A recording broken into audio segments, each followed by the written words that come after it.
software-defined networking and network function virtualization. Now this webinar is going to be about half an hour, 45 minutes. We'll see how it fits. We might well run slightly over, but see how it goes, see how many questions there are. And we've got quite a lot of people logging in actually. Perhaps I should have held on for a little bit longer, but I'm sure they'll catch up. We haven't really said much yet. Because we've India, Uganda, all over the place. So at the end of this webinar, you're going to know the difference between SDN and NFV, because there is a lot of confusion about that. You're going to be able to give some examples of the problems they can solve. You're going to explain how they can be combined to create new solutions, and we'll look at an example of that. How they evolved, how they came, discuss how operators are implementing both technologies and why, and see the developing trends and where they're likely to lead. Like I said, we've got about half an hour, 40 minutes to go through this, so we'll keep going at a pretty strong pace, but if you have any questions, do please just type them away in that comment box, and we will cover them as we can. So we're going to decide, we'll start off by talking about software network function and virtualization, and I want to say they are not the same thing. There seems to be some confusion about this, and there really shouldn't be. These are entirely different things that happen to work nicely together. They are in no way reliant on each other. You can have an SDN network without any NFV, you can have an NFV without any SDN. They just work nicely together. They can be combined. They also came from completely different places, as we shall see, and were designed to solve different problems. So having established that they are entirely different things, we're now going to talk about one of them, and we're going to talk about SDN, software-defined networking, a conceptual introduction to help you understand what it is.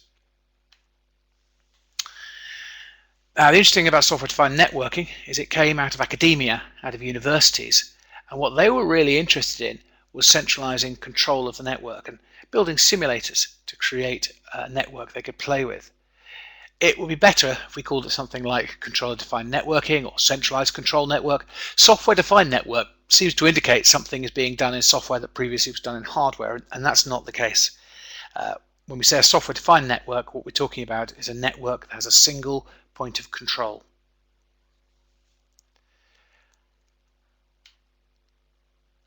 So for the purpose of explanation, I want to introduce you to something called Kriegsspiel. Now, Kriegsspiel was the world's first war game. It's a board game, you can still buy it. It was created in 1812 for training officers of the Prussian army. And if any of you have ever seen anyone play a war game, you'll be familiar with what we're talking about. You have terrain, you have units, you have little models of soldiers that sometimes people paint, sometimes they don't, and they move around a battlefield, and you have communications information. And this great quote from the Baron von Muffling saying, "This is not a game, this is a training for war, and I must recommend it to the whole army." They took a lot of stick for playing games with little soldiers, but what they did was they used it to learn about how war is run. Here we've got the up in the top left on this slide, you can see that's the modern version, the Prussian Army war game, but here we have a marvellous painting from about 1812 or 1815 where you can see soldiers, officers actually practicing and learning how warfare works and how to move soldiers about and what can happen. You'll see, interestingly, for those who are interested, if you look at the table, you can see a barrier halfway along it because the officers were not permitted to see each other's forces. This was a very important part of the game of Kriegsspiel. You can't see what the enemy is doing, which obviously is slightly different than in a modern war game where you normally can see both sides. So Kriegsspiel, almost certainly the world's first war game. But it was more than that because it wasn't a game, it was a battle simulation. It was used to experiment, to create what-if scenarios, to see what would happen if this was changed. Used to try new techniques. What happens if you launch cavalry against a square formation? The answer is they all die, but you can try it. Used to test new technology. What would be the impact of one side? What if you develop a cannon at the range of 2,000 yards? What if you train your men to run faster? What impact will that have on the battle? Test against fault recovery. What happens if the cavalry loses its nerve and runs? And this is what the game was developed for. It was developed to simulate a battle so that officers of the Prussian army could experiment and see what happened. And I've brought this up And I've introduced this because that's what software-defined networking was created to do. Originally, software-defined networking was an academic tool created in universities to create a theoretical model of a network to play with, to muck about with, to change the settings, to see what happens if you do this. What happens if we change the routers? What happens if we change the configuration? The original software-defined networks were simulations, not designed for actual use. We go further than that now, and I'll take you a little further in time to the war room, something which really got going during the Second World War in Europe, a replica of the ongoing situation. Now, a war room is very different from a war game. It's updated in real time, and you can look at the war room and you can see exactly what's going on, a holistic view.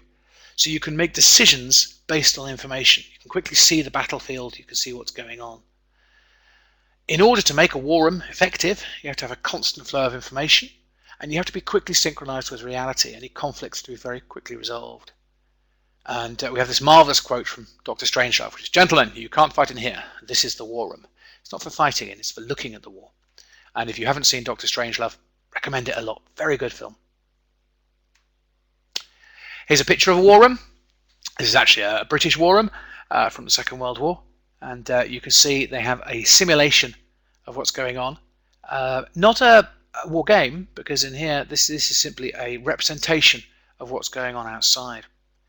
And this is how software-defined networking has evolved. If we look in detail, we can see that our war room has this marvelous map, which is the live model of the battle, constantly updated. We have traditionally these women with long sticks who move the tanks and the aircraft around this map, pushing them about the place. The model is used to test solutions, to say, what if we tried this? What if we moved this? Reports flow in from around the battlefield to update things. These people don't know what's going on. These people do. These people are all dead. And new orders are sent out to the units in the field to say advance, retreat, take cover, and so forth. And this is the model we use for software-defined networking. Here in our software-defined network, we have a model of the real network, which we use to test solutions. The live model of the network is constantly updated for information. Reports flowing from around the network telling us how the routers are coping, how much data is traveling, what the configuration is. And that information is used to update the model. So in our software-defined network, in our centralized controller, image of what the network is and how well it's working. When we want to make changes, we can send new configurations to the units in the field. We can send out to a router or a switch, and we can give it new instructions to react to data in a new way. And in that way, our network becomes software-defined, and it becomes managed from a piece of software that can control that network. And if you remember, I started off by saying that software-defined network is not a great name. Software-controlled network would be a much more sensible thing to call it. So that's a very high-level conceptual introduction to what a software-defined network is. Briefly, I'm not going to go into great detail on this. We're going to talk about the history of software-defined networking. Starts in 1997. Oh, how long is that ago? 18 years at Purdue University, where GeoPlex was created. Not an operating system. It's a networking middleware. It uses one or more operating systems connected to the internet. It manages networks and online services. GeoPlex maps all of the IP network activities onto one or more services. So you have this centralized control system.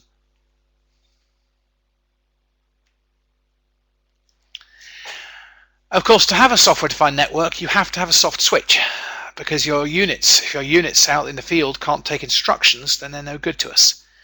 The network itself has to be able to dynamically respond to changes to the demands. So Ericsson developed the first one, 2001, known as a SuperNet transaction server, based around Java, and tested it by AllNet. It's quite a long quote, this, from the managing director of AllNet, but what I find really interesting is this second paragraph. A technology was accomplished as a new set of instructions was dynamically transmitted across the network, changing the behavior of the requesting computer. There was no need to take down any part of the system, and there was no interruption to the service. So soft switch, or the SupraNet transaction server, ability to receive instructions over the internet and change how it handled packets, how it handled data, and so forth based on those instructions. And that's a very critical component, because obviously if your network infrastructure cannot change what it does, then you don't have a flexible and responsive software-defined network. So that's a very key development. More recently, much more recently, we have the Open Networking Foundation, set up in 2011 to define a lot of the software-defined networking standards and promote those standards. Deutsche Telekom heavily involved, but interestingly, Facebook, Google, Microsoft, Verizon, Yahoo.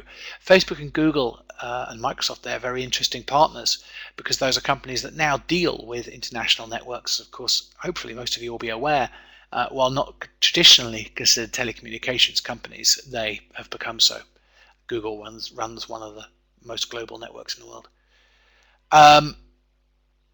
The Open Networking Foundation is responsible for the promotion and management of SDN standards, critically the OpenFlow standard, which we're going to talk about a little bit more.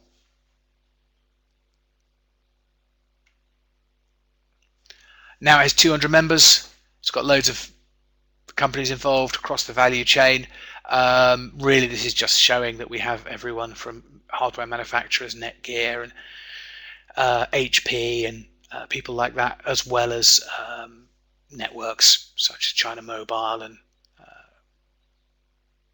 Huawei network, Tata and so forth. Increasing interest. I love this. You can go into Google and you can type for any term, and you can get a search history of how many times people have been interested in that term. And as you can see, searching for SDN since 2005, you can see it's steadily increasing as people take more and more interest.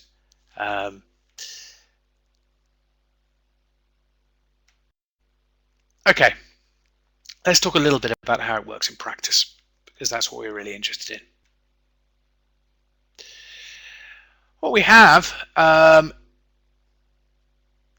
is 3 layers of SDN. We have a management plane, which has the user interface, this administration and so forth, and that's where we control things, or that's where we give instructions as a human being. Below that we have the control plane, which actually does the network mapping, the open shortest path first and the routing, the border gateway protocol, and device control. Now that's the unit that sends out instructions to the physical plane, to the actual devices, the soft switches, the physical infrastructure, and the switching fabric. So those are our 3 layers of control within software-defined networking. But what's really interesting to us is those points in between. So I've taken everything else away. What we're really interested in are the interfaces between those layers, because that's where we'll find some standards.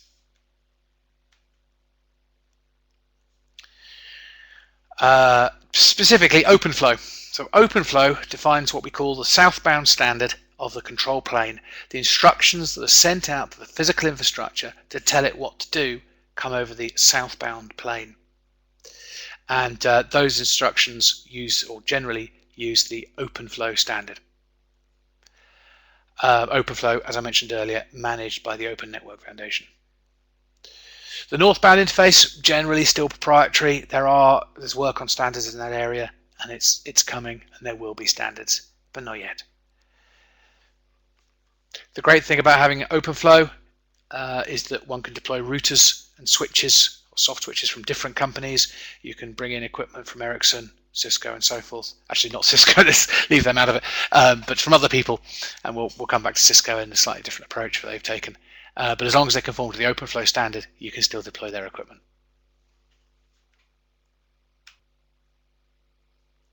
So, just briefly, because this is quite a complicated concept, I'm going to run through it one more time in a different way. So, routers are generally autonomous. You configure the router and off it goes. You set up your router, you plug it in, you configure it, and you basically don't go back to it again. Unless something goes wrong, you really try not to get involved. A router knows about its neighbors, and it knows a directional map. OSPF will happily build that, or whatever other routing protocol you want, and that will tell the router will know about its neighbors.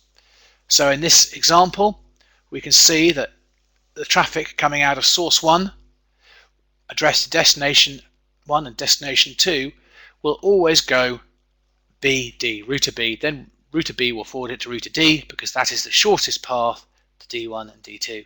Routers don't generally differentiate by destination because the router doesn't care about the final destination, it cares about the next hop. Within a router, we also have 3 planes, the same 3 planes obviously. We have a management plane, the method by which the control plane takes its orders. The control plane, the bit which decides which packet interface should be pushed. The control plane, which is the bit that decides which interface packets should be pushed out of. So a packet arriving is pushed out of different interfaces depending on the decision made by the control plane. And then we have the forwarding plane, which takes the arriving packets and actually does act, electrical act, pushing them out of the right interface. So these 3 planes are directly analogous to the 3 planes of software-defined networking.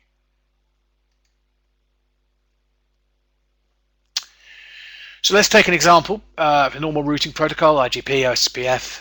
Packets will take the shortest route from the host. So from the source X to destination Y, it will go EFD. That is the shortest route, 3 hops, nice and simple. You can program a route. I don't know whether anyone's familiar with MPLS, multi-protocol label. I can't remember what the S stands for. I should know this service. The routes defined in advance. Now, an MPLS, I teach MPLS, I really should know. MPLS, the routes defined in advance, and the identified by label attached to the packet. Now, you build the switching. Yes, of course it is. Thank you. Several people have answered. The routes are built using BGP or manually configured. It is inflexible. MPLS is incredibly fast. It allows routers to act at the speed of switches. It's fantastic because the router doesn't read beyond the first few bytes because all it has to know is the next jump and the label replacement. So here we have a route tunnel through a pathway E, B, C, D, but it's inflexible. MPLS routes are built and used. They're very fast, they're very efficient, but they are inflexible.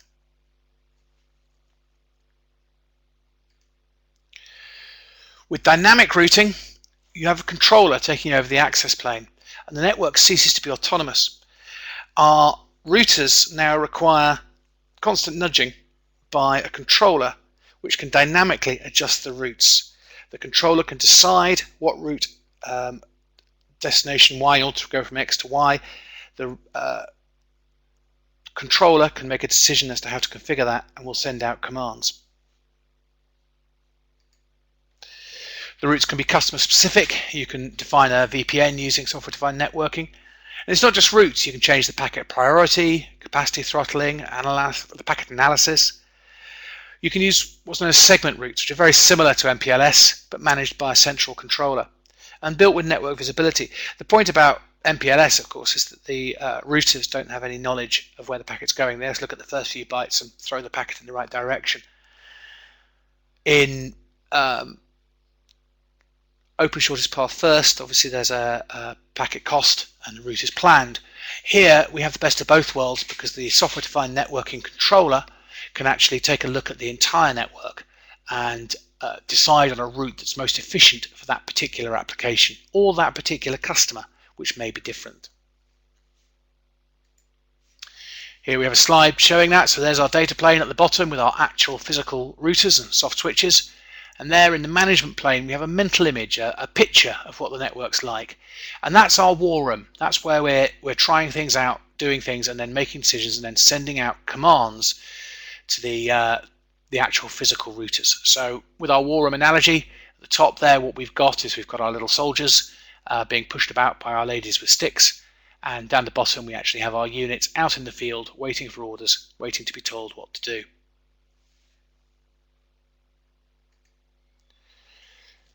So here, the controller decides on the best route, and it programs the routers based on the network model.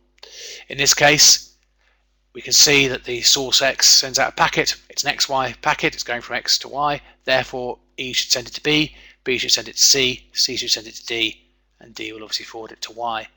And these instructions are sent out by the centralized control system. So a centrally managed routing system. You lose autonomy, your routers aren't so able to cope on their own. What you gain is a holistic view, the ability to see the whole network and make decisions based on that network. In our ecosystem, very briefly, we have so the application layer, the control layer, and the infrastructure layer. I mentioned already, we have the OpenFlow down at the bottom. We have Open Daylight, which is standardizing the control layer. We have OpenStack, which is working on the northbound API, and we're just about to talk about network function virtualization. But like I said, a lot of the northbound is proprietary. Okay, that's the end of network function virtualization. Sorry, that's the end of software-defined networking. Now we're going to move on to NFV and a conceptual introduction.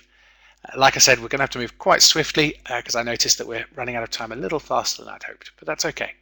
Like I said, any questions, please just throw them into the questions and comments. Do feel free. NFV is much, much younger than SDN. It's only proposed in 2012, so it's only 3 years old at best. It comes out of ETSI, so it wasn't educational or academia that created NFV, it was the European Telecommunications Standards Institute. It's split into 3 areas: the actual virtualization of network functions, the infrastructure, the links between the physically diverse elements, and the management and orchestration, which is known as NFV MANO. The ETSI has a group devoted to NFV, an industry specification group, set up 2 years ago, 38 members, all the people you'd expect really. These are the 3 key documents about NFV. If you want to know anything about NFV, this is the place to look.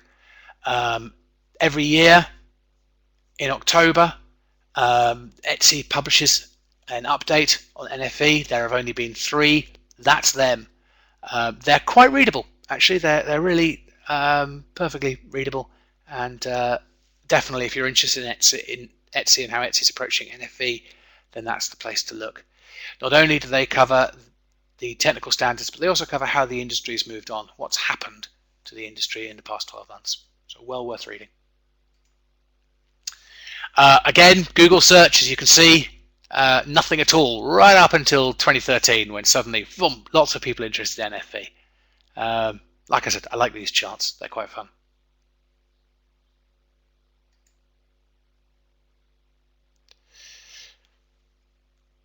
Okay, let's talk about virtualization just very briefly, because that's what we're talking about with network function virtualization. As an example, you start off, I'm going to use a gaming PC as an example. Gaming PC might cost you $2,000. It's comprised of a computing platform, sometimes lit up, sometimes not, a keyboard, a mouse, and a screen. The thing is, we can move that computation into the cloud. We can take that PC that's under my desk that I use for playing games, and we can put it into the cloud. Presumably you're all familiar with cloud computing. The keyboard and the screen remain on my desk. That expensive processor moves into the cloud and becomes dynamically available. As a question, just very briefly, that server of course could be replaced with an emulated machine. Got a question about SDN, I'll come back to that later if I may. Because we'll just cover the NFV stuff. So the server can be replaced with an emulated machine. And here we have it on live. Best-selling PC games on any device. All you need is a screen and a keyboard, and you can have the top-of-the-range PC to turn any Mac, PC, or Android device into a $2,000 game machine. Brilliant. Basically, your basic device acts as a screen and keyboard, just streaming video and sending commands. Everything happens in the cloud. Virtualization. What are the pros and cons? Well, lower capex. You don't have to buy a $2,000 machine. Elastic infrastructure. If you're not using it, you don't pay for it. Common off-the-shelf hardware. Easy upgrades. If you want a better graphics card, you just pull it from the cloud. Compatibility. If anyone's ever done a lot of PC gaming, you'll know that's the bugbear, that nothing quite works the way it should. And technical support.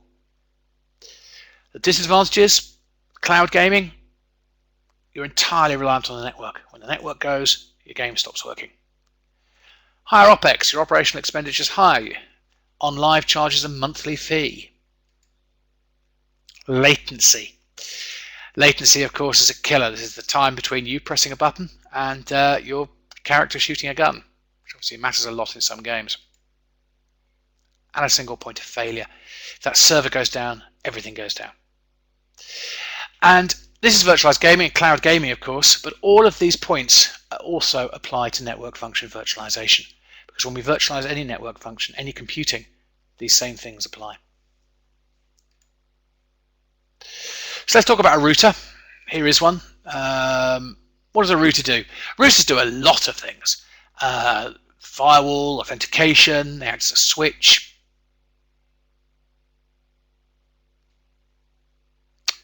Oh, the question, network performance, quality, scalability, interoperability. How would you scale security? We'll come back to that as well if we may, because security is an interesting one, and I have a nice example with regard to security. Routing, firewall, authentication, network switch, Wi-Fi access point. Routers do everything. I'm amazed every time I get a new router at home or even at work. You plug it in, and the features available are just horrendous. And that requires a lot of things. You've got OSPF, you've got BGP, you've got multicast, you've got firewall, you've got network address translation. In fact, a normal router, a modern router, will support about 5,400 requests for comments. That's internet standards. They will be supporting more than 5,000 standards. It's an enormous code base in a router. A really surprising amount of code there, and a surprising amount of things being done. A distributed computing platform. Now, routers, switches, and so forth all use application-specific integrated circuits because they've been around a long time and they're extremely efficient. These are chips which are designed, unlike the processor of a computer, which can do lots of things. An ASIC is designed to do one thing and do it very, very well. The great thing about ASICs is they're incredibly cheap. Once you've created a chip to route packets or play MP3 files, they are incredibly cheap.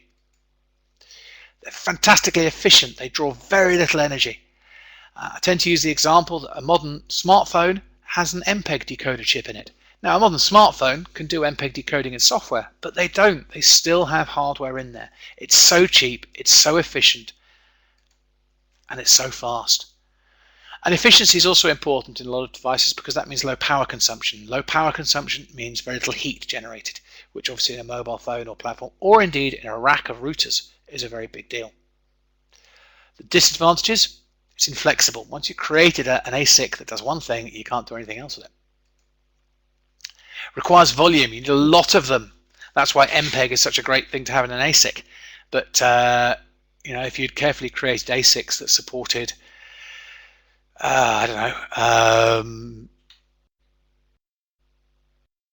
of the standards that didn't take off, Real Player or something like that, look fairly foolish now. Expensive to develop. ASICs are incredibly cheap once you've made the first one. The first one is incredibly expensive. It's slow to develop. Creating an ASIC takes time. Creating any chip takes time. And they're hard to integrate. Once you've created the chip, you've got to create circuits around it to make use of it. So working with ASICs, once you've got them, they're brilliant. But getting them integrated is difficult. So network functionation, virtual network function involves turning a switch into a thin client, or turning any network component into a thin client, and putting the computation into the cloud. So here we have a switch. What we do is we take the back off it, and we move that into a server rack.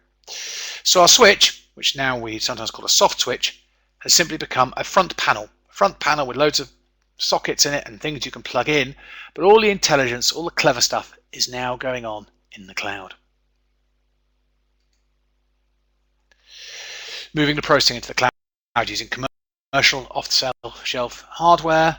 You've now got power, you've got backup systems, you're processing, you've got virtual machines, and loads of things like firewalls, network address translation, packet inspection, load balancing can all be done in the network on that cloud server.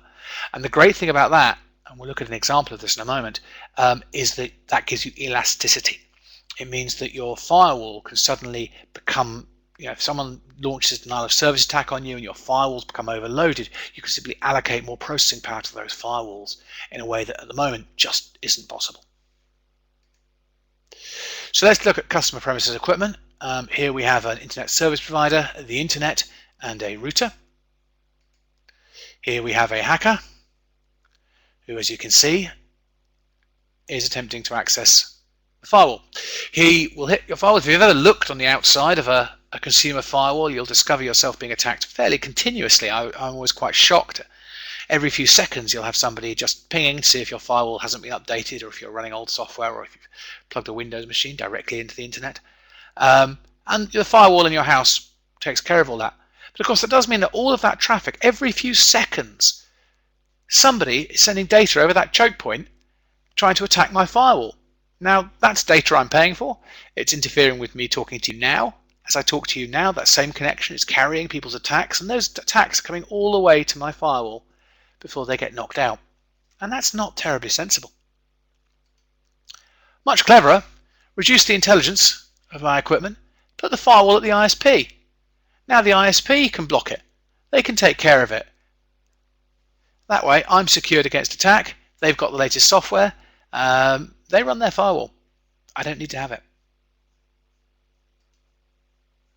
It's more secure and it's cheaper. And that's a very obvious example of network function virtualization. The network function, being the firewall, has been virtualized into a cloud at the ISP. And hopefully that's a very clear and obvious advantage, and you can see that. But obviously this same model applies to a whole bundle of use cases. So our firewall's well away from the customer. It's easy to extend, it's easy to upgrade. It can add features. You do content caching, quality of service. You can even improve the Wi-Fi. You can implement a new Wi-Fi standard without the customer even knowing that you've done it. The customer might not even know. They'll still have a web management interface. They can have full access rights. There's no particular reason why the customer should know that the router and firewall are not now physically located at their house. No reason at all. So that was a conceptual introduction to NFV. I'm hoping that all made sense. And now we're going to look at a couple of examples. Actually, we're going to look at one particular example, and then we're just going to run through some odds and ends. And then I will do these two questions. So let's take an example. Here we have a denial of service attack which is targeting the mail server. Now, in this corporate environment, as you can see, we have these servers spread around the office, and they each have local processing power. And the firewall blocks some traffic but permits connections to the mail server. We've got a question: is there any success story on virtual customer premises equipment deployed? Is it for the enterprise or mass? Yes, there are success stories. It has been deployed mostly for enterprise, where we have ISPs providing internet access for corporates, and they've used virtual customer premises equipment. So here we have a question: what extent will the operations and business support systems have an impact on network-wide resource and service management?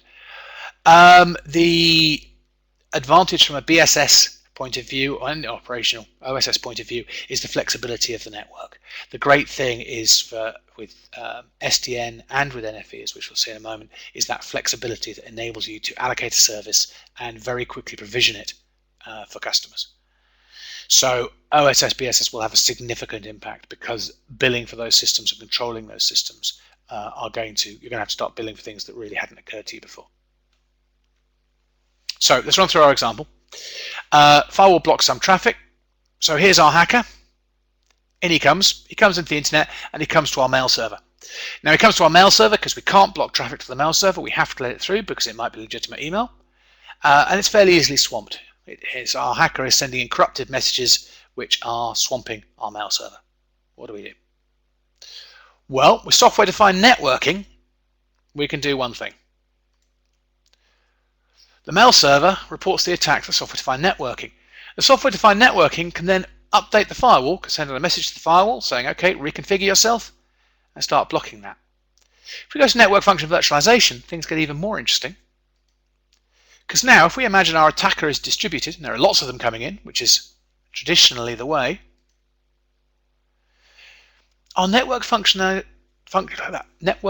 virtualization can actually spin up a deep packet inspection. So imagine our firewall previously has never done deep packet inspection. It had no reason to do deep packet inspection. But suddenly we find that we are under attack. And what we need is something that can inspect those packets, see exactly which ones are corrupted, and reject them before they reach the mail server. Well, with network function virtualization, we have the ability to dynamically create and spin up an instance of a deep packet inspector, add it to the firewall, and start it running. Same thing would apply to HTTP. Oh, if they're coming to HTTPS all the way to the mail server, well, obviously that would be more difficult because they would be encrypted, and that would depend on the mail server. Most mail servers don't use HTTPS, certainly not for external, for SMTP delivery. But the same thing applies. In theory, if a corrupted packet could be identified, and depending on the keys used, it would be possible to do that. The point here is that you're now adding a capability which did not exist. 5 minutes ago you did not have a deep packet inspection unit. Now you do, and that flexibility is enormously powerful. So, running through some bullet points: additional functionality, new capabilities, reduced operational expenditure. Because you're not buying hardware, you now have flexible, just like with all cloud systems, you have flexible COTS hardware which can do anything, which should reduce your OPEX. It also reduces your capital expenditure because you're not having to buy specific hardware, you're using generic hardware. Now bear in mind, generic hardware will be less efficient. The ASIC in a router is incredibly efficient, both in power consumption and in speed and efficiency. So using generic hardware will not be as efficient. But on the other hand, that hardware will only be used when it's needed. So most of the time it'll be sitting idle, it can be doing something else. Greater utilization of cloud resources. Greater network visibility. You can now see your network, you can see what's happening. We talked about updating configuration. We talked about updating capabilities. The fast product deployment, this ability to create a new product, offer it to a customer, deploy it without affecting the rest of the network, very quickly to reconfigure the network to offer, say, a guaranteed VPN or a guaranteed VPN with certain features and so forth. And network flexibility. So again, just redoing what's new about software-defined networking. What is it actually doing? It is a centralized control system. It emulates the network. It has this mental image, this map of the network from which it can build things.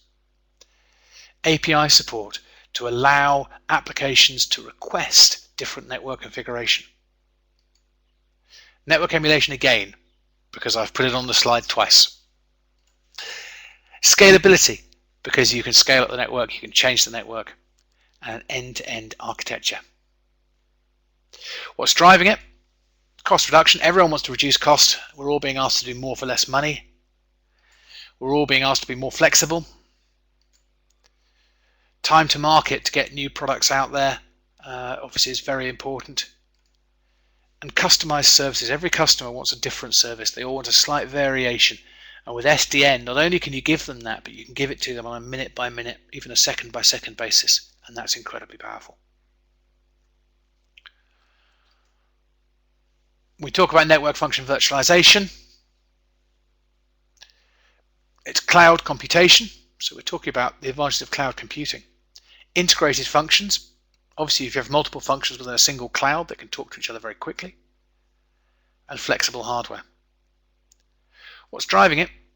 Investment protection. Nobody wants to go out and buy IPv6 routers if IPv6 is never going to happen. But by putting so much in software, you can be more flexible.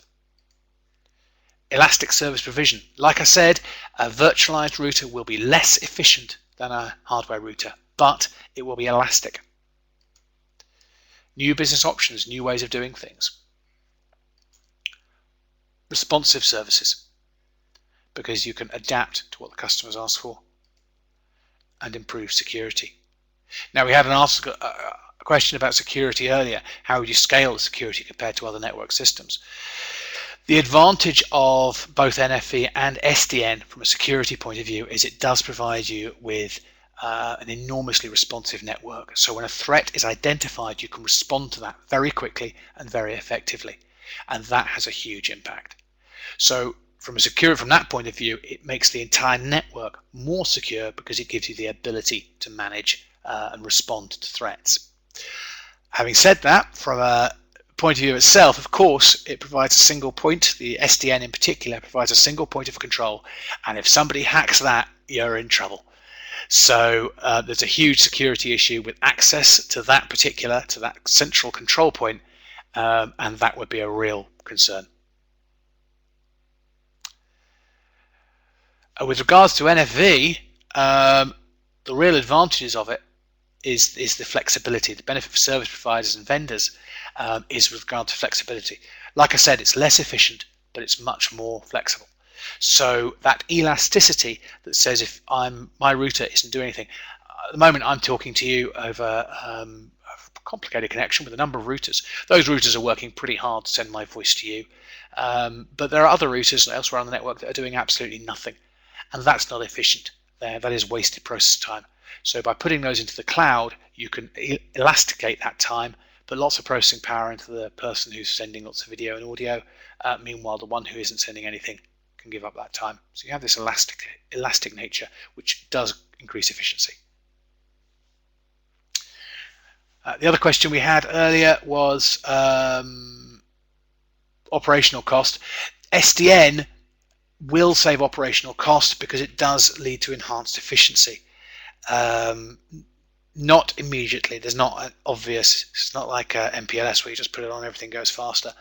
SDN will save operational costs because it will enable you to see which parts of your network are being used efficiency.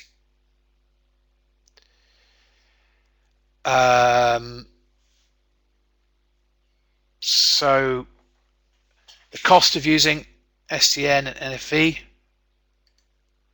oh, hang on.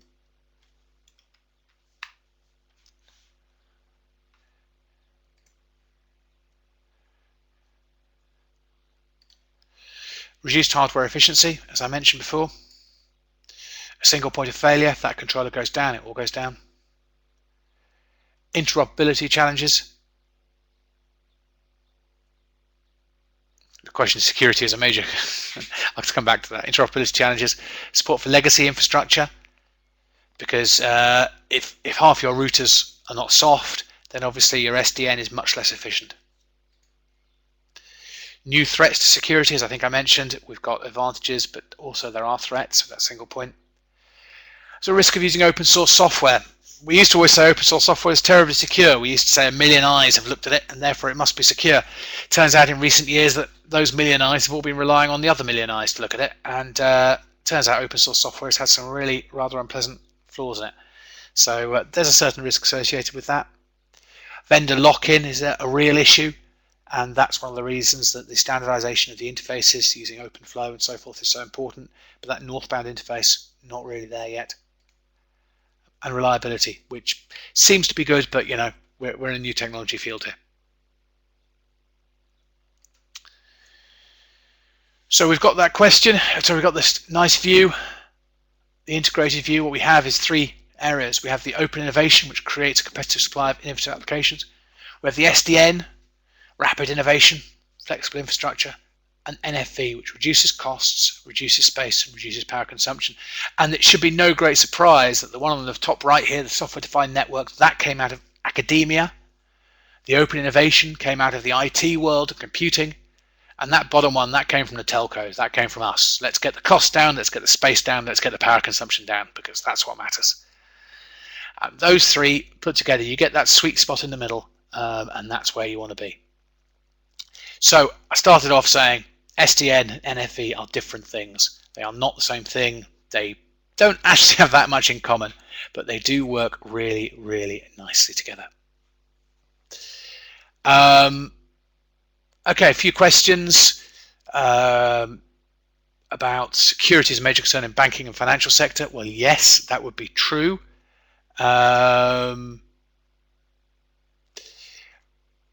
A new requirement for automated lifecycle management, absolutely, that's part of NFV Mano. I haven't really had a chance to go into that, but that's I mentioned the idea that you could spin up a deep packet inspection service, and that ability to spin that up and kill it later and so forth. Use cases for NFV other than firewall, well, any kind of routing. I would say that trying to think of examples. I mean, a routing switch, a network address translation, NAT, and NAT would be an ideal example that could work well. There are many, many examples. I do have a list of them somewhere, but I'm not quite sure where that is. Yeah, so soft switches and so forth. We also had an article, a question about dynamic circuit networks. Yes, there is some similarity with NFV, but as far as I'm aware, I'm not that familiar with dynamic circuit networks, to be honest. But I don't see that there's a huge amount of overlap. With all these threats and risks, why are operators so hellbound on having NFV and SDN? Well, it's interesting. NFV reduces costs. If you say to people you can make things cheaper, that is hugely attractive, particularly for operators who are quite squeezed for cash. So primarily it's about money and it's about costs for NFV. For SDN, you've got customers who are saying, okay, well, we want a very fast connection, we want it reliable, but we only need it between 9 in the morning and 5 at night. So I want a 10 gigabyte link across this city, and I want it between 9 and 5 at night, and I'm not paying for it during the night. I don't use it at night. I don't want to pay for it at night. And so we have telcos who want to be able to offer that kind of service and similar kinds of service, but it's very difficult for them to do that at the moment, and it takes a long time. SDN provides a great deal of flexibility. And there we go. We are 5 minutes over time, and I do apologize for that. But there's so much to talk about in these areas. They're such interesting. I can only encourage you to come on the 2-day training course where we have a lot more time to talk about them. Obviously with 2 days we can go into some depth. We have case studies which we can look at. Particularly Facebook is a really interesting case study for this sort of thing. SDN is being used a great deal within data centers to control flow around the data centers, and Google even allows customers to use SDN themselves in their cloud environment. But it's a very interesting area. So if you really want to learn more, then please come on the training course. But thank you very much for coming. I see there were really quite a lot of you towards the end, and some people came in late. As I mentioned, the slides from this course are downloadable on the click to download. You'll see them in the Insight Webinar.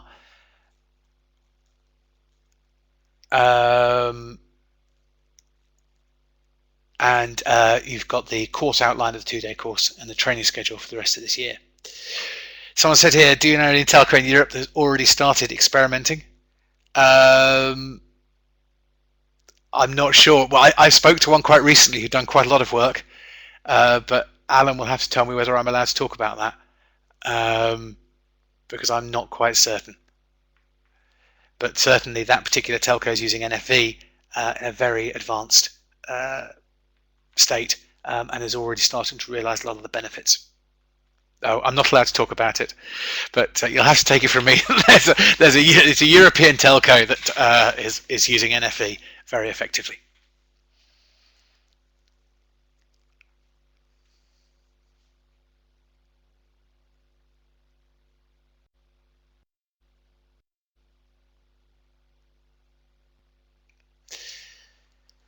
As I think we said, one of the problems with SDN is you do have to have routers, soft switches throughout your network.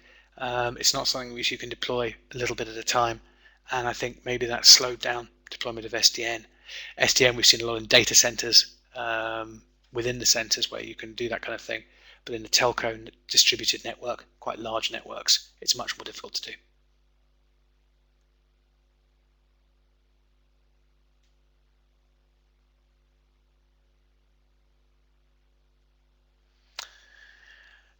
No problem. I hope you enjoyed it, and I've got some slides up there about more things that we do, but hopefully I'm sure that we have your email addresses, and I'm sure we'll be updating you about future Insight webinars.